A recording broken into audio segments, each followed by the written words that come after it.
Hi everyone, this is Jim and welcome back to my YouTube channel. Ito nga post ni Rose Love Gonzaga. Ayan na, the pretty Miss Barbie Forteza na super pink. At ito post ni Omnes Lou. Ayan na nga. So si Barbie habang... ice cream ba yun? At next nga, I guess nga, na celebrity runner si Jeneline Mercado at saka si Dennis Trillo sa Lights Camera Run ng Mowel Fun at ng Myriad ni Alan Richardson. May 11 na nga guys. At next nga ay yung post ni David kahapon na nasa beach siya. No? Napaisip talaga kami kung sino yung kasama niya. Ngayon, ang maganda dito, nag-post nga si Tita Ami sa kanyang Instagram story. So, based from what I'm seeing, parang Google Maps. Parang Google Maps to na pinaliit. Tapos, from Manila, magta-travel sila to Pampanga yata kasi nakaharap doon sa taas, sa north. And then naka-heart yung Coronor El Nido. So, baka ang gagawin nila from Manila is sasakay sila through Clark. Tapos pupunta sila ng Coronor El Nido. Ganun siguro. Sabi nga ng friend ko, ba't binilugan yung West Philippine Sea? Ay, bamalay ko kay Tita Ami. So, may nag-comment nga sa IG post ni Tita Ami na enjoy your vacay po, Coron. Ayun, Coron daw. Tapos nag-post nga ulit si David Dicaco ngayong hapon ng picture ng beach. Pero hindi natin alam kung saang beach to, guys. So, hopefully Coron to, no? So, medyo nakakapagtaka nga na nag-post bigla ng ganun si Tita Amy. Lalo na kung pupunta nga sila ng Coron na family. Never ko pa nakita si Tita Amy na nag-post ng ganun with regards to their vacation. Usually si Barbie at saka si Tito Tony. At hindi rin nasabi ni Barbie to sa mga previous interview niya. So mukhang di planado ito. At sana nga kasama nila si David dun sa Coron. I-claim na natin. At next ay post ng JDC Garage, Barbie Forteza LC300 Land Cruiser. Let's watch this. Talagang... sorry, naluna ako. Napaka-natural na reaction. Hindi na kinat, no? Ayan, hi everyone! I'm Barbie Forteza, and after, 3 years, I'm finally back here at JDC Garage. Ngayon, may shop na sila dito sa Congressional.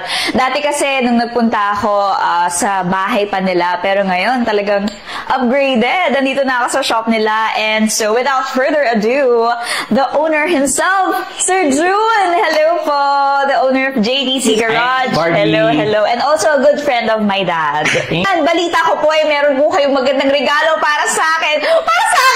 Dahil nga, meron po akong bagong baby, may bago akong sasakyan, wala na akong ibang inisip, kami ng tatay ko, wala na kaming ibang inisip, kundi ipagkatiwala talaga sa JDC Garage ang bagong service nila at produkto nila, which is PPF, na ibig sabihin ay Paint Protection Film. Yes. Tama po ba? Tama po. Yes. Na ang ginagawa po nito ay?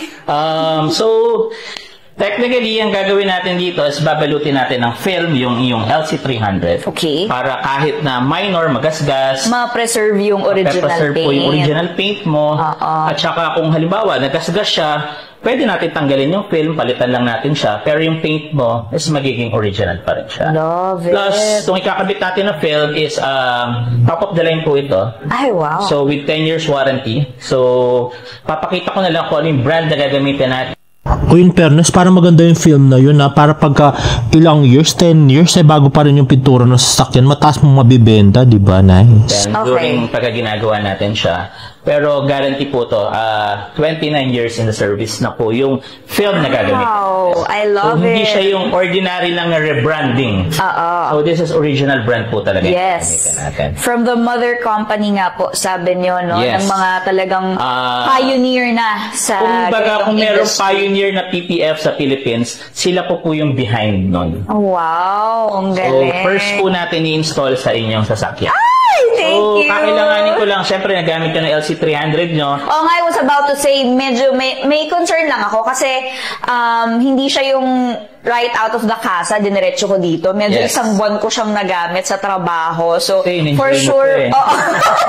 For sure, medyo may konting scratches here and there. So, ano po bang gagawin natin doon? Syempre, paint correction po muna natin. Wow. So, tatanggalin natin ang mga minor scratches and then ceramic coating. After ceramic coating, saka natin lalagyan ng PPF Okay. and then another ceramic coating. Oh, wow, So, alagang-alaga. for sure, 10 years, 15 years, may enjoy mo nang wala kang magiging problem. Ay, nako. Basta sa Good as pintura. new palagi. Yes. Ay, wow, thank you Para naman. ma-preserve mo naman yung investment. Yes, oo. Kasi aminin natin, investment din talaga yung sasakyan na kinuha natin, di ba? Napakasipag mo kasi Grabe. Kailangan na nating ibawi yung yung pinambili natin. So, dapat lang din naman talaga na itong mga klaseng sasakyan na ito, alagaan din talaga ng mabuti kasi hindi rin talaga biro, 'di ba, sir? Yes. Meron na rin si sir noon, kaya nako, kailangan Also, ma'am, talaga. sasabihin na rin natin pati yung PMS ng kotse mo. Sabihin na rin natin. Totoo ba? Of course, Ay, naku walang naman. problema. Ano naman, sir? Tara.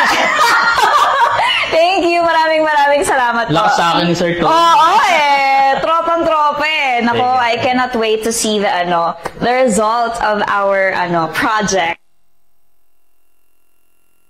Ay, may part 2 pa pala. Anyway, from Kapuso PR Girl, David Licauco steps out of his comfort zone. Let's watch this. Hey mga kapuso, Stevie Licauco, playing the role of Deacon Sam sa bagong movie ng GMA Pictures na Samahan ng Mga Makasalanan. At welcome po sa nagbabalik na press play ni Kapuso PR Girl, where I will be answering questions from our friends from the media from different parts of the country. Thank you so much po for your support. So these questions are from Vanessa Balbuena of the Freeman all the way from Cebu. Dagang salamat, Miss Van. So the first question is, how daunting was it to banner a film without your usual love team partner, and how did you overcome any fears, if any? Well, acting-wise, past 3 years, I have been working with Barbie Forteza, my love team. You know, nag-smile. So, I'm very much familiar with how she acts, how she is on set, how she is outside the set. Wouldn't say Ano daw? How is she outside the set? Ano yun? Sa labas? Pag kumakain kayo, ganon? it's daunting. I would say it's challenging. Just because the past 3, 4, 5 projects na I did acting-wise was with my on-screen partner, Barbie Forteza, right? So, syempre, coming into this movie, I asked myself several questions. One would be, can I do it? 2 would be, do I really want this? 3 would be, the lock-in setup.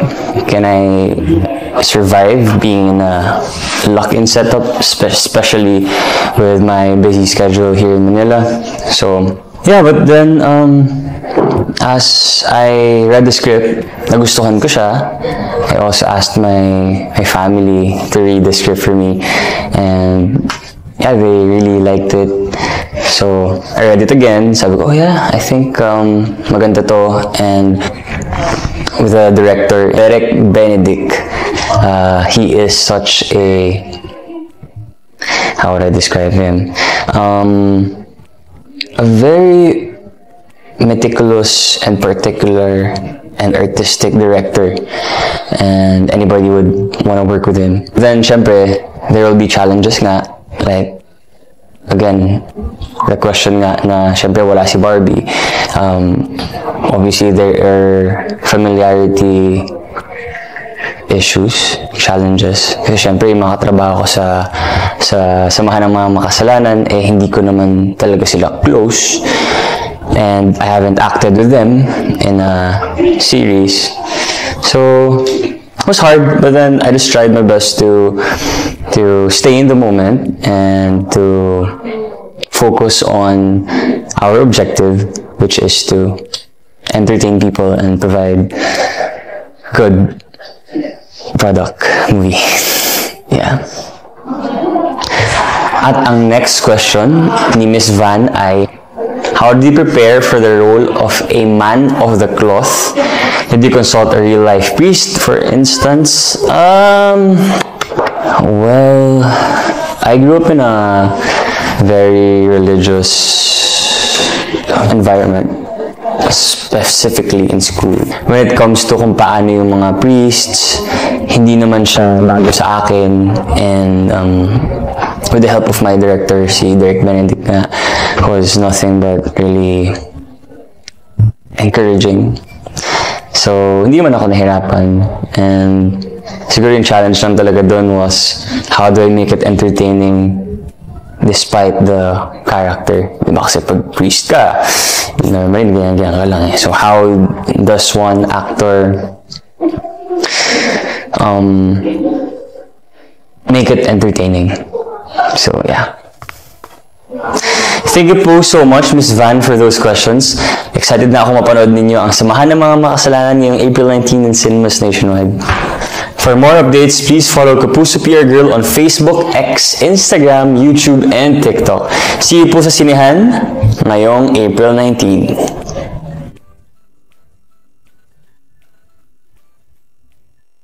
At next tweet nga ni SGC 317, kaya pala sabi ni Barbie na David always tells her about his struggles during filming kasi challenging pala for him to act without Barbie in his first solo film.